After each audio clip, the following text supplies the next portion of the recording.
Adolf Hitler एक ऐसा नाम जिसका नाम सुनते ही इंसान के दिमाग में सिर्फ 3 चीजें आती हैं। पहली, इस एक इंसान ने लाखों लोगों को मौत के घाट उतार दिया।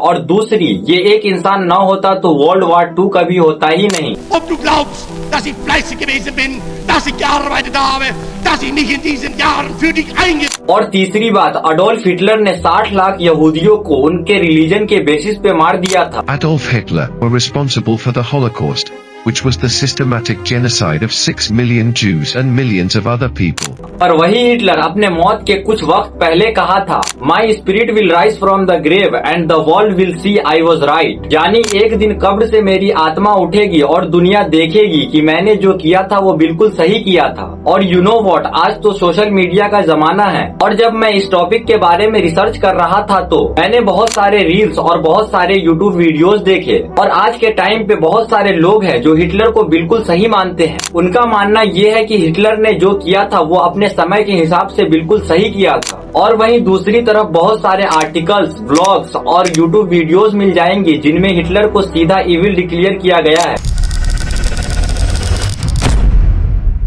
So now the question here is, what is actual truth? क्या हिटलर सच में शैतान था या हिटलर ने जो किया वो बिल्कुल सही किया, या इसके अलावा और भी कोई साइड है जो हम लोगों से इंटेंशनली छुपाया गया? मैंने आपसे पहले ही कहा था कि हिटलर का नाम सुनते ही हमारे दिमाग में आता है कि उसने बहुत सारे लोगों को मौत के घाट उतार दिया था। लेकिन अब सवाल ये है कि क्या वाकई एक अकेला इंसान लाखों लोगों को मौत के घाट उतार सकता है? क्या एक अकेला इंसान एक ही रिलीजन के 60 लाख लोगों का हॉलोकॉस्ट करवा सकता है? क्या एक अकेला इंसान विश्व युद्ध को अंजाम दे सकता है? वेल, ये कितना सच है कितना झूठ है आपको इस डॉक्यूमेंट्री के एंड तक पता चल जाएगा। और मैं आपको पहले ही क्लियर कर देना चाहता हूँ कि ये हिटलर की कोई बायोग्राफी नहीं है। मैं आपको इस वीडियो में ये नहीं बताने वाला हूँ कि वो कहाँ पैदा हुआ, कब पैदा हुआ और कैसे बड़ा हुआ, जो कि ऐसी वीडियोस यूट्यूब पर ऑलरेडी बहुत सारी मौजूद हैं। तो मैं आपको वही पुरानी बातें नहीं बताने वाला हूँ। मैं आपके सामने वो बात डिस्कस करने वाला हूँ जिससे हम लोग अनजान हैं। तो चलिए वीडियो स्टार्ट करते हैं।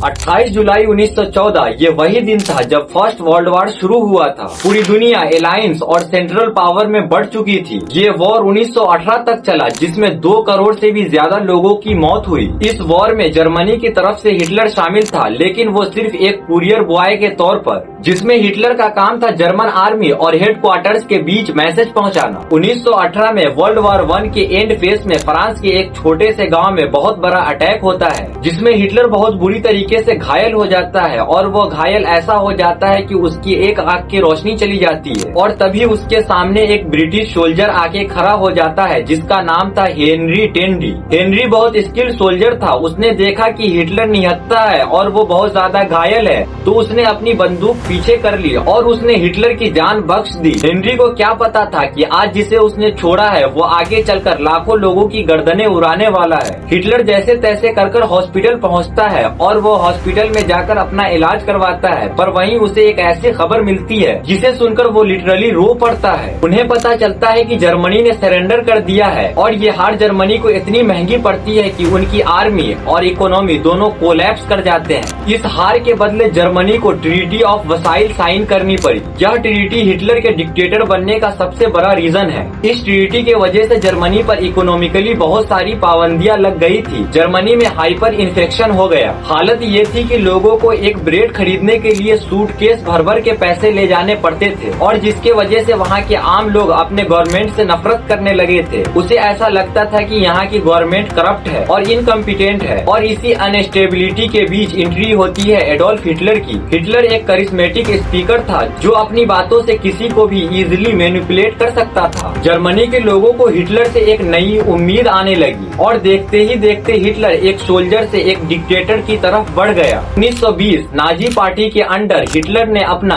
25 पॉइंट प्रोग्राम लॉन्च किया। उसने लोगों से वादा किया कि वो अनएम्प्लॉयमेंट को खत्म करेगा, ह्यूमिलेटिंग टेरिटरीज को खत्म करेगा और जर्मनी को फिर से ग्रेट बनाएगा। और इसी मैनिफेस्टो का सबसे कंट्रोवर्शियल पार्ट था जूइश कम्युनिटी को ब्लेम करना। उसने जर्मन के लोगों को एक कॉमन विलेन दे दिया। 1923 ईस्वी में उन्होंने बगावत की पर फेल हो गया और जेल चला गया और वहाँ उसने अपनी बुक माइन कॉन्फ लिखी। जेल से बाहर आने के बाद उन्होंने फिर इलेक्शन में पार्टिसिपेट किया। 1929 के ग्रेट डिप्रेशन ने जर्मनी को और तोड़ दिया और हिटलर ने इसी मौके का फायदा उठाया। 30 जनवरी 1933 को हिटलर को जर्मनी का चांसलर बनाया गया। उस वक्त के प्रेसिडेंट और मिनिस्टर को लग रहा था कि वो हिटलर को कठपुतली की तरह यूज करेंगे, लेकिन सिर्फ एक महीने बाद 27 फरवरी 1933 को जर्मनी के पार्लियामेंट में आग लग जाता है। हिटलर तुरंत इसका इल्जाम विरोधियों पर लगा देता है और इनेबलिंग एक्ट पास कर देता है। ये एक्ट डिक्टेटरशिप का लाइसेंस था और उसके बाद एक एक कर अपने अपोनेंट्स को इलिमिनेट कर दिया और खुद को फ्यूहरर यानी सुप्रीम लीडर घोषित कर दिया। अब मैं आता हूँ उस पार्ट पर जो आपको सोचने पर मजबूर कर देगा।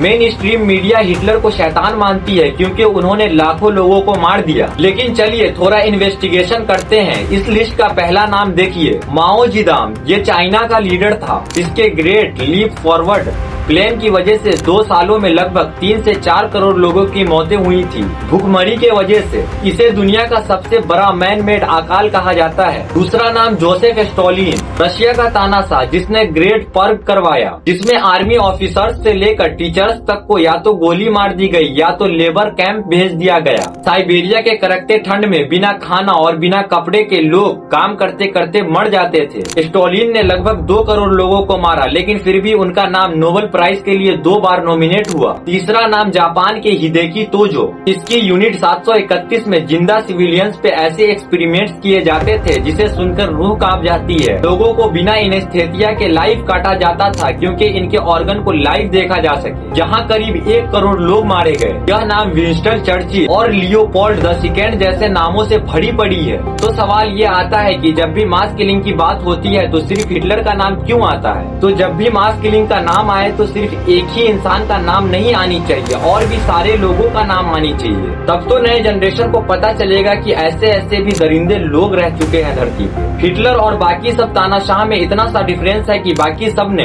अपने क्राइम को डेवलपमेंट और रिवॉल्यूशन के नाम पर छुपाया, लेकिन हिटलर अपने क्राइम्स को अपने स्पीच में ओपनली एडमिट करता रहा। इसीलिए हिटलर को टारगेट करना इजी हो गया। अगर आप वर्ल्ड वॉर 2 अच्छे से स्टडी करेंगे तो आपको पता चलेगा अलाइड पावर्स ने भी लाखों मासूमों की जान ली है, लेकिन उन्होंने अपने क्राइम को इस तरह व्हाइट वॉश किया कि हमने जो भी किया वो एक बुराई को रोकने के लिए किया और उस बुराई का चेहरा बनाया गया हिटलर को। कहते हैं कि जो वॉर जीतता है इतिहास वही लिखता है। हिटलर ने जो किया वो वाकई भयानक था, लेकिन क्या वो अकेला विलन था या फिर उसे एक सेंट्रलाइज विलन बना दिया गया ताकि दुनिया बाकी तानाशाह के खून से रंगे हाथ न देख सके? इसका जवाब मैं आप पर छोड़ता हूँ। ये डॉक्यूमेंट्री हिटलर के तारीफ के लिए नहीं बल्कि हिस्ट्री के उन पन्नों को पलटने के लिए थी जिन्हें दबा दिया जाता है। अगर आपको यह एनालिसिस सही लगा तो आप ये वीडियो को शेयर जरूर करें। मिलते हैं किसी अगले वीडियो में।